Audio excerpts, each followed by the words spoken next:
En los campos áridos del norte de México, donde el sol cae sin piedad sobre la tierra cuarteada y los ganaderos luchan cada día por mantener viva su producción, un enemigo silencioso comenzó a multiplicarse. No era una sequía, ni una plaga de insectos. Eran los jabalíes europeos, animales robustos, astutos y voraces que cruzaron las fronteras décadas atrás y encontraron en las tierras mexicanas el lugar perfecto para prosperar. Lo que comenzó como unas pocas apariciones aisladas en los ranchos de Sonora, se transformó en una invasión que devastó cultivos, destrozó cercos, mató terneros y dejó a muchas familias campesinas en la ruina. Los jabalíes son criaturas de hábitos nocturnos. Avanzan en manadas, guiados por un olfato casi sobrenatural, y cuando el olor de maíz o sorgo fresco llega a sus fosas nasales, nada puede detenerlos. Los ganaderos intentaron de todo: cercas eléctricas, fuego, perros guardianes, incluso disparos al aire para espantarlos. Pero los jabalíes regresaban cada noche, más numerosos, más audaces, más destructivos. Las pérdidas se contaban en miles de dólares, y el miedo crecía. Muchos decían que los animales parecían tener inteligencia humana, que aprendían de los errores y evitaban las trampas más simples. Fue entonces cuando un grupo de rancheros veteranos de Coahuila decidió hacer algo diferente. Inspirados en una técnica ancestral de los pueblos del desierto, comenzaron a excavar enormes fosos en el suelo, ocultos entre los matorrales, donde el terreno parecía inofensivo. No era una trampa común, era una estructura meticulosamente pensada, de forma circular, con paredes inclinadas hacia adentro, imposibles de escalar una vez que el animal caía. En el centro, colocaban restos de maíz, melones, o incluso un poco de agua fresca, algo irresistible en los meses de calor extremo. Las primeras noches fueron de incertidumbre. Algunos vecinos se burlaban, diciendo que los jabalíes eran demasiado listos para caer en algo tan primitivo. Pero una madrugada, los ganaderos escucharon un estruendo seco, seguido de gruñidos y chillidos desesperados. Cuando amaneció, se acercaron al foso y vieron lo que nadie creía posible: 7 jabalíes adultos atrapados, resbalando en el barro sin poder salir. La noticia se esparció rápidamente por toda la región, y aquel invento rudimentario se convirtió en una revolución rural. Con el paso de los meses, los fosos se perfeccionaron. Algunos comenzaron a forrarlos con cemento, otros usaban rampas falsas que se quebraban al paso del animal, y otros añadían trampas de caída con ramas y hojas que camuflaban la abertura. Los resultados eran asombrosos. Donde antes los cultivos eran destruidos, ahora los jabalíes desaparecían. Muchos rancheros empezaron a capturarlos vivos para vender su carne, una carne magra y muy cotizada en restaurantes del norte. Así, lo que fue una amenaza se convirtió en una nueva fuente de ingresos. Sin embargo, no todo era tan simple. Con el éxito vinieron también los dilemas. Los ambientalistas comenzaron a denunciar el uso de trampas como un método cruel e inhumano. Decían que los animales sufrían horas, incluso días, antes de morir. Los ganaderos respondían con firmeza: no tenemos otra opción. Ellos matan nuestro ganado, destruyen todo lo que sembramos. No cazamos por deporte, lo hacemos por supervivencia. Y esa tensión entre la necesidad humana y la vida silvestre encendió un debate que aún hoy divide a las comunidades rurales. En algunos pueblos, los jabalíes comenzaron a mostrarse incluso de día, sin miedo. Entraban en las calles, volteaban basureros, atacaban gallineros y dejaban un rastro de destrucción que parecía no tener fin. Los ganaderos se vieron obligados a unirse, formando patrullas nocturnas con linternas y radios, organizando rondas para vigilar los fosos y proteger sus tierras. Cada trampa capturada era motivo de celebración, pero también un recordatorio del desafío que enfrentaban. La guerra silenciosa entre el hombre y el jabalí se convirtió en parte del paisaje del norte. En los amaneceres, los rancheros caminaban entre los arbustos revisando las trampas, con el olor a tierra húmeda y sudor mezclándose con el aire caliente. Cada captura contaba una historia de ingenio, resistencia y adaptación. Los viejos decían que esos animales no eran solo una plaga, sino una prueba de hasta dónde puede llegar el hombre cuando su sustento está en juego. Y aunque muchos pensaban que los fosos eran el final del problema, algunos comenzaron a notar algo inquietante. Los jabalíes que caían en las trampas parecían más grandes, más fuertes, y cada vez menos asustados. Algunos lograban escalar parcialmente las paredes, otros cavaban con furia intentando abrir un túnel de escape. Nadie sabía cómo explicarlo, pero había una sensación creciente de que los animales estaban aprendiendo, adaptándose a las trampas, observando al enemigo humano con la misma inteligencia con la que fueron cazados. Nadie imaginaba entonces que aquella innovación que había salvado cientos de hectáreas sería apenas el inicio de una nueva etapa. Una en la que los ganaderos tendrían que ir más allá de la fuerza y empezar a pensar como jabalíes. En las semanas siguientes, los rancheros comenzaron a notar un cambio extraño en el comportamiento de los jabalíes. Las trampas que antes se llenaban cada noche ahora permanecían vacías. Los animales ya no caían tan fácilmente. Algunos se detenían justo al borde del foso, olfateaban el aire, gruñían y se marchaban sin tocar el cebo. Otros aparecían en grupos más grandes, moviéndose en silencio, como si estudiaran el terreno antes de atacar. Los hombres empezaron a decir que los jabalíes se estaban volviendo más inteligentes, que ya reconocían el olor humano o el patrón del terreno recién removido. Pero lo más inquietante fue lo que encontraron una mañana en un rancho de Sabinas. Marcas de pezuñas alrededor de una trampa, y ramas movidas como si alguien, o algo, hubiera intentado cubrir el agujero otra vez. La conversación en los pueblos giraba siempre en torno a lo mismo. En los bares, entre vasos de tequila y cerveza tibia, los hombres discutían sobre cómo esos animales podían ser tan astutos. Nos observan, decía don Abelardo, un ganadero con 40 años en el campo. No cazan por hambre, cazan por dominio. Sus palabras resonaban con un tono que mezclaba respeto y miedo. Muchos lo tomaban por exagerado, hasta que un grupo de jóvenes grabó con sus celulares una manada acercándose de noche. En las imágenes, se veía a los jabalíes moviéndose con coordinación, rodeando el foso, empujando uno de los suelos falsos con el hocico hasta hacerlo ceder, pero sin caer. Era como si entendieran perfectamente el mecanismo. Los ganaderos se reunieron para diseñar nuevas estrategias.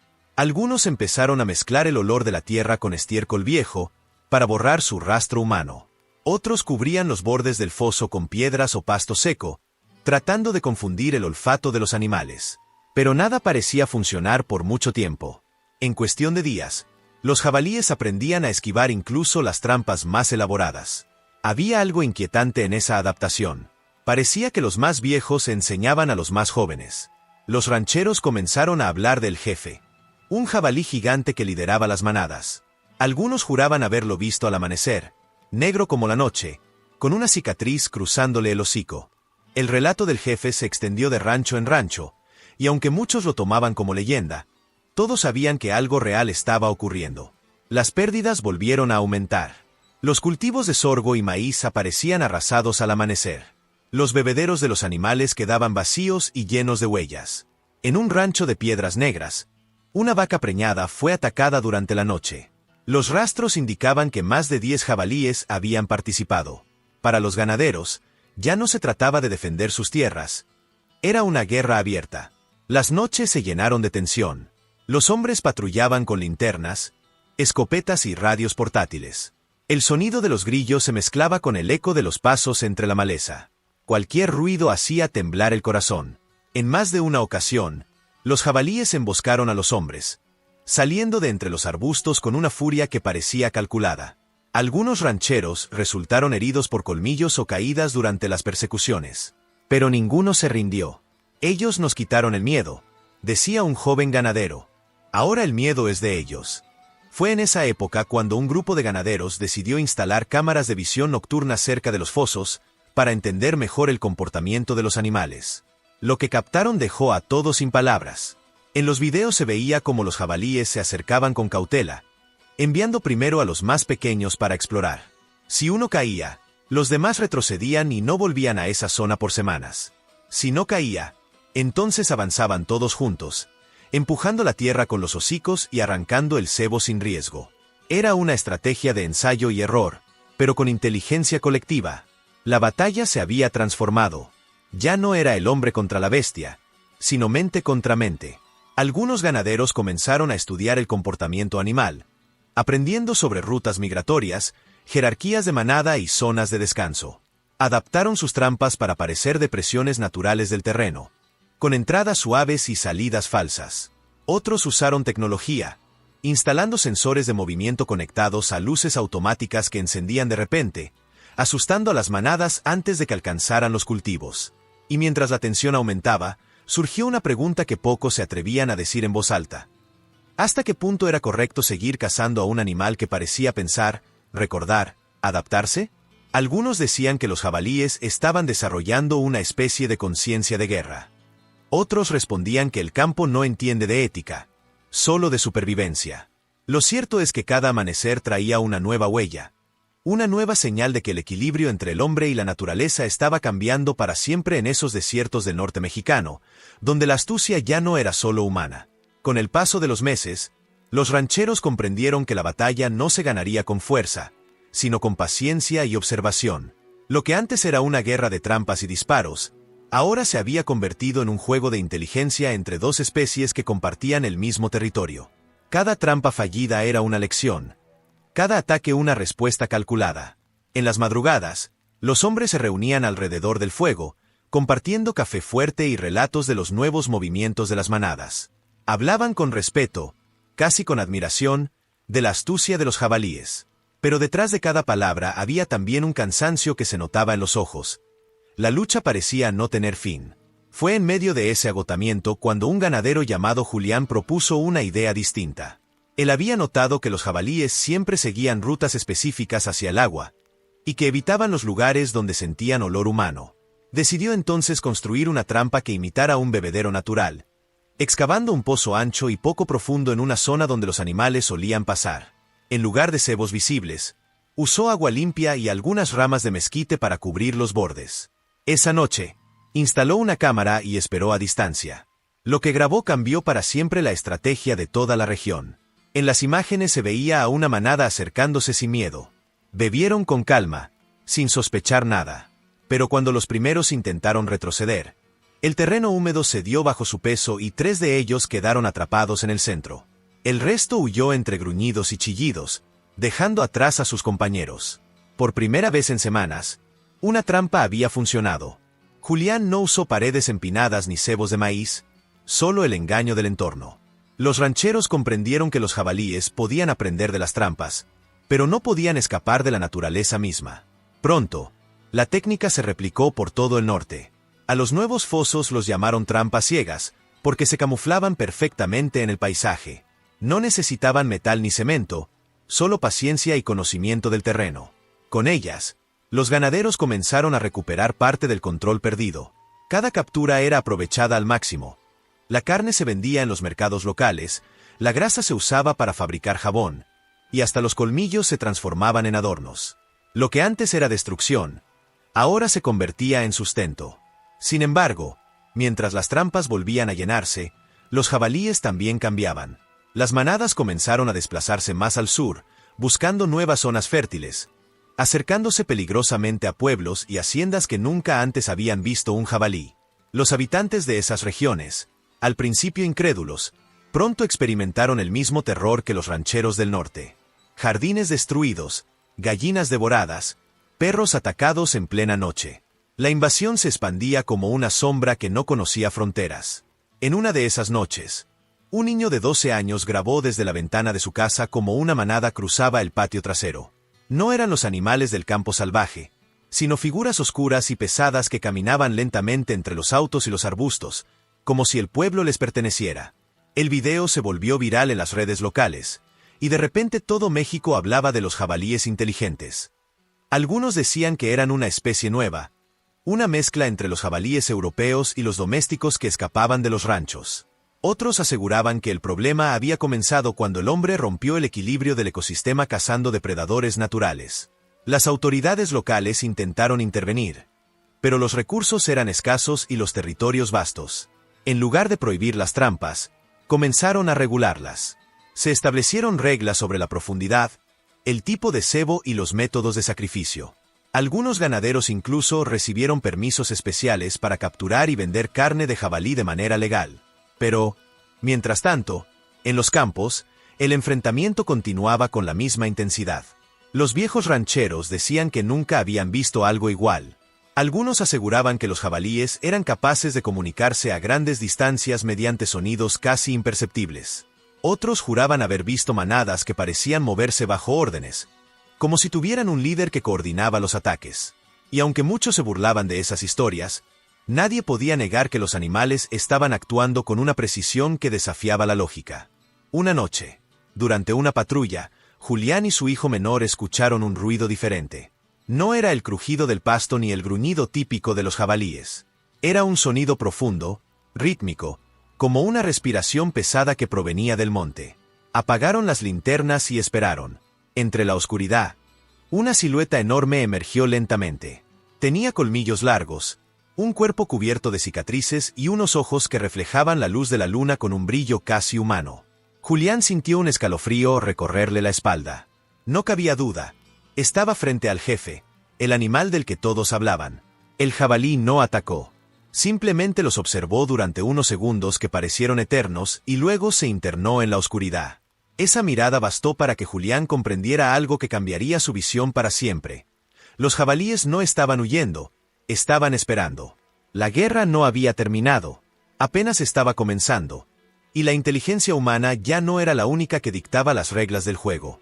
A partir de aquella noche, algo cambió para siempre entre los ganaderos del norte.